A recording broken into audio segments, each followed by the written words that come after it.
It doesn't say on the slide, but I am from Microsoft, so there, be careful. I'm going to spend half an hour talking about C# as a dynamic language, something in that vicinity. The fact of the matter is the next version of C#, we're up to 4 now, believe it or not, is going to have a dynamic feature in it. Dynamic in the sense that it's not statically typed or something like that. So we're going to have dynamic binding. And the question is, why on earth would you ever do that in a static language? And there are a couple of different possible answers you could have to that. Like, we want the flexibility, because we just think dynamic languages really rock, but our manager makes us do all our programming in C#. So we just want it to be, we want this language in the language, so to speak. That's not why we're doing it. We're really strong believers in static programming languages and all the benefits, and you can't get me to say otherwise unless you get me real drunk. What's that? You're not conceding defeat? We're not conceding defeat at all. On the contrary, I think this just adds to our... So, why are we doing it then? We're doing it because there is a lot of stuff out there that is dynamic.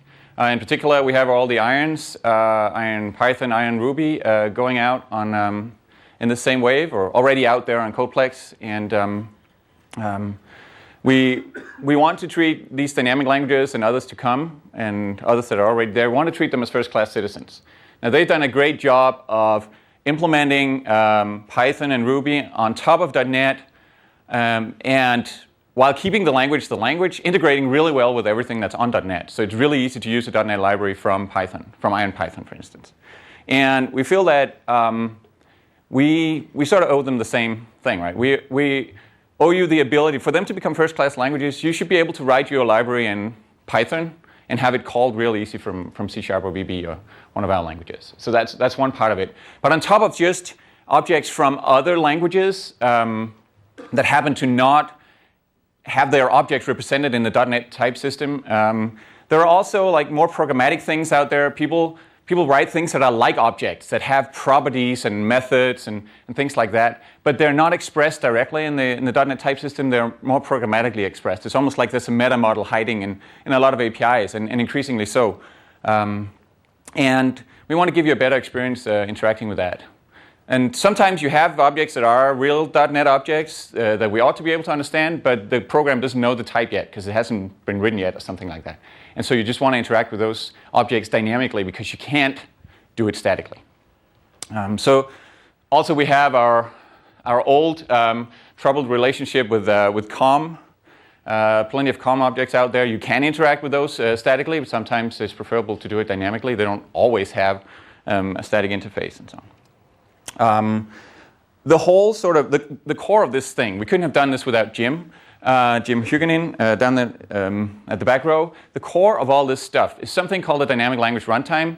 It's been described at lang.net before in other talks and so on. I'll just do a brief round about this thing. This is an API that's also coming out with .NET 4.0 that is sitting on top of the common language runtime, enabling dynamic languages to be implemented, sort of implementing the core functionality of those in terms of caching and that kind of stuff, but also, very importantly, embodying an interrupt protocol for different type systems, essentially. It sort of has a description of what you can do to objects as an API that everybody can plug into and that allows you to talk to each other. So it's not just a yellow box. There are lots of other colored boxes around it because otherwise this wouldn't be a diagram. So all kinds of different languages can implement their functionality on top of the dynamic language runtime, but because they share it, they can also talk to each other. And the languages themselves call to the dynamic language runtime when they want to have something happen dynamically, but they can also offer their own objects through the dynamic language runtime so they can be called through the dynamic language runtime. So that is sort of the picture there. And inside of the DLR, there are various fancy things like support for call site caching and users expression trees and that kind of stuff. But that's not the subject of this talk. This is just the standard slide that you have to see when we talk about the DLR. That's a really cool technology, and there's really a little language inside of the DLR saying, this is what method calls look like, this is what property access looks like, and so on, that we can all interrupt through. And that's the core thing there. When I talk about dynamic binding, what do I mean by binding? By binding, I mean determining the meaning of an operation based on the types of its constituents, of the things that it's applied to. Okay? So that's when we do overload resolution and similar kinds of things. We look at the types, we decide what does this thing actually mean based on those constituent types. That's the meaning of binding I'm using in this talk. And dynamic binding is really about doing that based on the runtime types of objects instead of the compile time types of expressions. So that is really what we're interested in. We're interested in dynamic binding because then other objects get to decide the meaning of the code we write in C#. Like a Python object gets to decide the meaning of plus on that object. So dynamic binding is what we're after. And we have dynamic typing too, but that's sort of more like a consequence than a feature. It's not because we want to circumvent the type system. It's because we have to circumvent the type system. It's because when you do dynamic binding, you don't know at compile time what's going to happen. Right? You do it at runtime. And so we have to be more lenient in the compiler, but we do it reluctantly. It's not because that's supposed to be a feature, although I'm sure some of you will consider it differently. Let's look at the kind of thing we're after. From the interrupt perspective, this is the kind of thing we're up against. It's fully statically typed code. You have a calculator, you can call methods on it because calculator has methods on it, and the static type system knows that. If you want to do the same thing, say through reflection, because the calculator type wasn't created yet when you wrote your program or whatever, this is the painful thing you have to go through, right? You have to get the type, invoke a member through reflection, using a string, passing it arguments in the right sort of way, and there's a whole litany you have to go through to achieve this. It's very long, it's very error prone, you're bound to get it wrong, and it's not even the same thing you have to do as in other dynamic cases. So say that you're getting a script object instead, something written in JavaScript or something. You also have to do unsafe things, you also have to do some kind of invocation with a string, but it's different, right? So you have a mess, but you have a different kind of mess, and for every dynamic thing out there, everything that's not statically typed.net, you have a different kind of mess. So it's not a unified experience and it's not a good experience. And really all we want to do is just enable you to have the same experience across these guys as you have in a statically typed world. So write pretty much the same kind of code. And if you look at how we enable that in C#, the core thing here is really to have one type, not to rule them all, but one type that's the type dynamic, which signals that this guy is subject to runtime binding, to dynamic binding. So this is the only thing that's different in those two pieces of code, right? We say that the result of getCalculator is dynamic, and hence we can do things to it that are bound dynamically. So the method call here on calc, because it has dynamic type, the method call to add is assumed to be okay by the compiler and then dispatched at runtime. And maybe it's not okay, and then you get an exception because those are the terms you're on. But on the other hand, we now have the option to programmatically do something really nifty when add is called. Instead of just look for a .NET add on the object, it can implement its own meaning of add. Regardless of who's the provider of the object, they have the option to say, what does method call mean on me, and can plug in that way. So that's sort of where you plug in through the DLR. The result of this is also dynamic, and so there'll be a dynamic implicit conversion going back. So it's easy to come back into the static type system again. Now, this is the core of this talk. This design here, this is the thing I'm going to talk about a little. Like, why have we done it like this? Okay, why isn't it some other way of doing dynamic integration in a static language? We have to sort of, starting with the syntax of this, we're fighting with ourselves a little here, and we've been for a long time. I think static typers put the anguish in language, or what's the way they say it? Like we're very anxious people. We're worried about things going wrong. We fear danger. And all else equal, danger is a good thing to fear. It's the most rational thing you can fear, I think. But still, we're very, very worried about something can go wrong. And if something can go wrong, we realize the world is dangerous, something can go wrong. You want to be able to see, here's where it can go wrong. Right? This is the kind of thinking we have. So the knee-jerk reaction is, we have to make this dynamic thing look as different as possible so you can immediately see something dangerous is going on and be aware that this code is less safe. Right? But what we really want to do is make it, we sort of want it to not be too different either, because we actually want to make it easy to do this dynamic code. We want to make Python a first-class language. We want to make calling to Python easy and natural, and so we don't want to just graft in this other language. And we have this conflict. And I think our design process arriving at this result reflected that conflict very much. We started out being very scared and think, we got to really be careful that people don't mess up with this. So I'm just going to go through some different design proposals that could have been there or that were considered by us. I'm not going to say how seriously we considered each, but sort of just to point out the slippery slope that we've gone down, starting out from being extremely safe. You want every single operation to show syntactically that it's dynamic, right? So let's say you can add a squiggly to different operations, and that means it's dynamic. Or we couldn't use bang because that already means not. But so like we start in here, like we're accessing a property, but we're doing it dynamically. Okay? So this tells the compiler, don't look in its static type, whatever it is, but do it dynamically. And thus the red means this happens dynamically. The squiggle is what causes it, right? So the minus should also be done dynamically because, what is the type of this? And we do the indexing on this dynamic thing here dynamically, so squiggle there. And we want to do this cast dynamically because it may implement its own version of cast, so put a squiggle in front of that.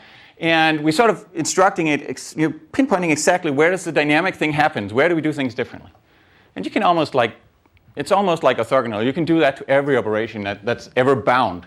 And you get, a very clear picture of when dynamic happens, but ouch. So that didn't look so nice. The next idea is, okay, so there's too much detail here, so let's abstract a little out and say, what if we just say that this piece of code is all dynamic, right? So you can delimit dynamicness instead of pinpointing it. And so we can think of this notion of a dynamic context, right? So everything inside of dynamic here is resolved dynamically. All operations are dynamic, so everything gets read in there because everything's dynamic in there. But hey, some of it, I might actually want my static typing for some of it, so maybe we should have a static context that you can put inside of your dynamic context to exempt some things. And this is, we actually seriously considered this, I have to admit, and then I feel a little embarrassed about that. But it felt like we were, it's this blame thing, right? Phil talks about the blame game. We didn't want to be blamed for all the dangers. We want to be able to, you set dynamic. You asked for it. And so this is just bad, right? If you have a lot of dynamic stuff, dynamic's outside of the screen anyway, and you can't see it in syntax anyway, and it's just. But it was, we believed in that once. It's amazing. So we kind of got a feel that was still being too explicit. So what if dynamic was sort of a property of an expression? Like an expression could sort of be dynamic. It could declare itself to be dynamic. And then, so you wouldn't have to say dynamic all the time. It could sort of be contagious, right? The dynamicness, if you do things to the result of that dynamic operation, that also becomes dynamic and so on. It's contagious up to the end of the expression. And so we start out by saying that D is dynamic, and hence the dot here should be resolved dynamically. The result is dynamic, hence minus should be dynamic. This whole thing is dynamic, hence the indexing should be dynamic, and so on out there. And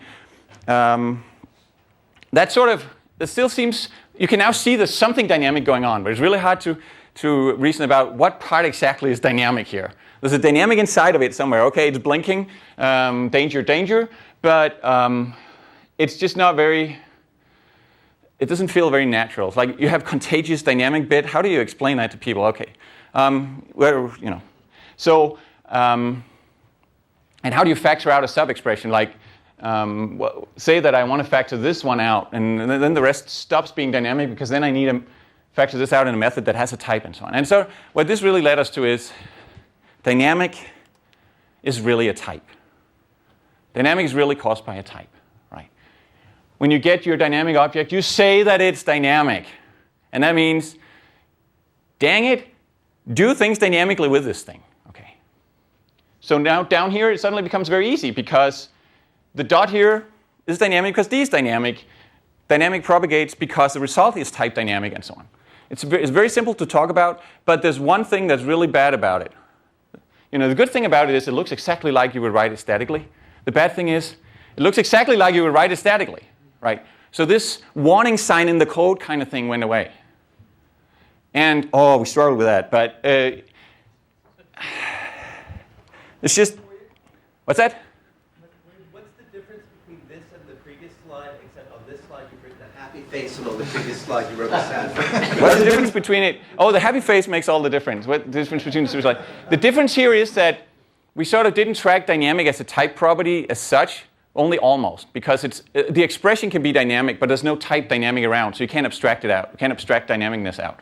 Right, so I agree with you making it a type is more sensible, but then on the previous slide you had a sad face because you said you can't tell where it's dynamic, and here that's turned into a happy face. So on the previous slide I had a sad face because you can't tell, but I also had a sad face because it's really ugly and you can't tell what's going on. It's sort of more like, it's hard to reason about, hard to explain to people, and it doesn't really scale up. Okay. It's an expression property, not type. So yes, it's a property of expressions, not of types. And so we're making dynamic a full-fledged type here, and then how do we deal with that? So how do we sleep at night?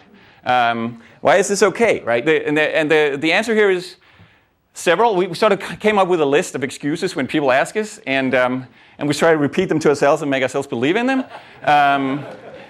Because this just feels so right that we can't, that's a real reason. It feels right, it looks right.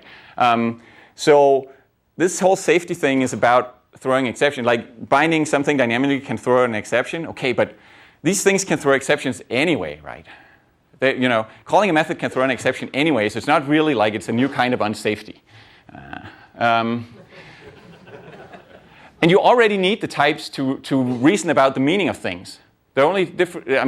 If you call a method get fuslibar and use a result, you don't see the type anywhere in your consumption code necessarily.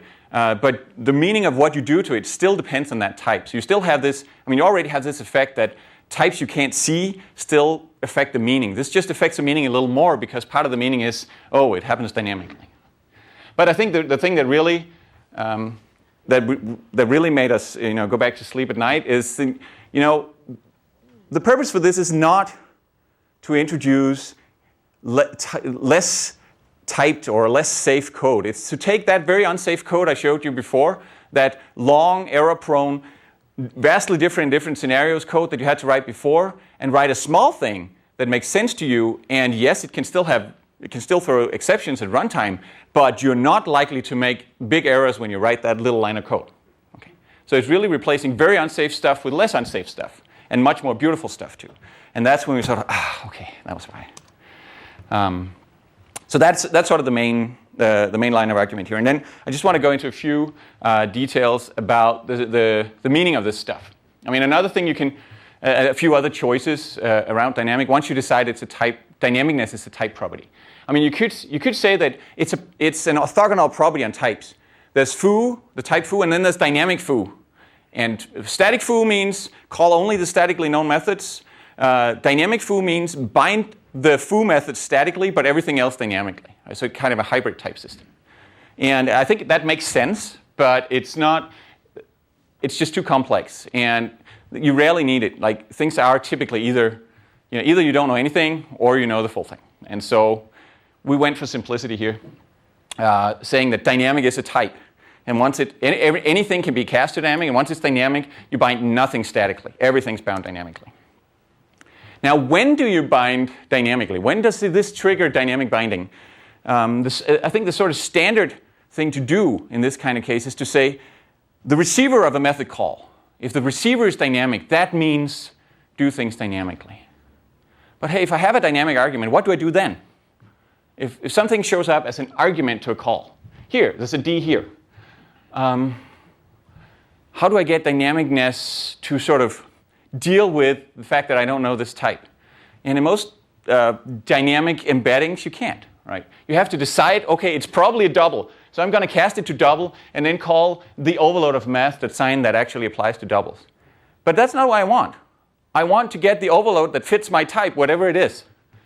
Okay, so I really want it to pick the math that sign overload that fits. I want to pick it dynamically. And so what we say instead is that wherever you appear in an operation, if you're dynamic, that causes dynamic binding of that operation. So if you're an argument, if you're an operand, if you're a receiver, it doesn't matter. It causes you to be dynamic. And that means you pick the right, we actually overload resolve static methods at runtime by giving them dynamic arguments. So it's kind of radical in that way. Now, once you do a dynamic operation, what comes back? Most of them, well, you can't tell, right? Call a method, you don't know what you get back. So result of the dynamic operation is dynamic. There are a few exceptions. If you do a conversion, you're doing it to a type. So yes, you do know what the result type is, even if you don't know how you got there. And the other thing is object creation. We actually also dynamically dispatch object creation. But you know what kind of object you're creating because you say the type. Eric? You said that these dynamic things can do their own cast too. So how do you know that it really returns a double if the underlying object returns a string when you cast it to double? Because we force it to. Because the way we interact with the DLR, it has to give us a double back. Because a strong typing in the DLR too. So that's how. I'm asking you for a double. If you don't give him one back to me, I'm going to I think that exception is entirely in order. The exceptions, yeah. Can you repeat the question for the recording? Oh, repeat the question for recorder. So how could I know that that this dynamically dispatched cast to double actually returns a double? The compiler can trust that the DLR checks that and gives you the right thing back. Essentially, it's a short answer. So we do throw an exception if it isn't. We're not going to take that hypothetical situation and make it impossible for us to get back into the static world because of that, right? This conversion is like, this is an explicit conversion, but because an implicit conversion is really hard to see on a slide. But implicit conversions are also dispatched dynamically. So you can take any dynamic thing and assign it to any static type. And dynamically, we will look for an implicit conversion on the runtime type of the thing. Or ask it if it's a Python object, like, do you have a conversion to int? Does that include object? Target type object? Yes. Except because it's not observable, we allow you to we allow the compiler to do it statically. So how does math.sign manage to work? You identify that as a method call, but so I have 2 minutes left. So I'm gonna just cut the questions just a little short here. Just a few closing remarks, and then I'll be happy to chat in all the breaks and stuff. At runtime, essentially, if you're an iDynamic object, if you implement this interface, it means I sew my own clothes, right? I manage my own dispatch, and just call me programmatically and let me do it. So a Python object implements iDynamic object, and it knows to implement Python semantics for its lookup and everything. Everything else falls through to the C# runtime binder, which implements the static semantics of C# at runtime based on runtime types. Okay? And it takes great care to mimic the static semantics of C#. And so that leads to a kind of strange thing about the way dynamic binding works for us. Again, in the typical scenario, once you go dynamic, you're all out dynamic. You take all the runtime types instead of all the static types. What we have here is sort of more a gradual thing where the things that are type dynamic in their original source code, they use their runtime types. But everything else, everything that's statically typed in your source code, we still base the dispatch at runtime on the compile time type you had in the source code. Okay? So if just one thing is dynamic, that's the only thing we use the runtime type of. And that gives you this gradual slide of this principle of least surprise of what changes when you go dynamic. Only the thing you ask for dynamic behavior for changes its type to be the runtime type. And so that gives you a much fewer surprise. You can list all sorts of examples where it's really surprising what full dynamic dispatch does. But the fact that you change this thing over in the corner is good for for minimizing surprises. It's also good for minimizing the surprises on the optimizer, actually, because you have much fewer combinations of types when most of the types involved are static types that don't change from iteration to iteration. So it's also good for efficiency. So to sum up the principle here that you can really work back from to get all these semantics, the principle is dynamic means use my runtime type when you bind. Everything else is as before. So a dynamic argument, receiver, whatever, means use my runtime type when you bind. Everything, this leads to everything else. It means, okay, so I have to use the runtime type for something. That means I have to wait until runtime. Okay. I have to wait until runtime. That means I need the dynamic type to be my result type because I don't know yet what the result type is in most cases, and so on and so forth. This simple principle really sums up the core idea that leads to the rest of the semantics. And so in that sense, it came out real nice. And I was supposed to have time for questions, but I actually don't.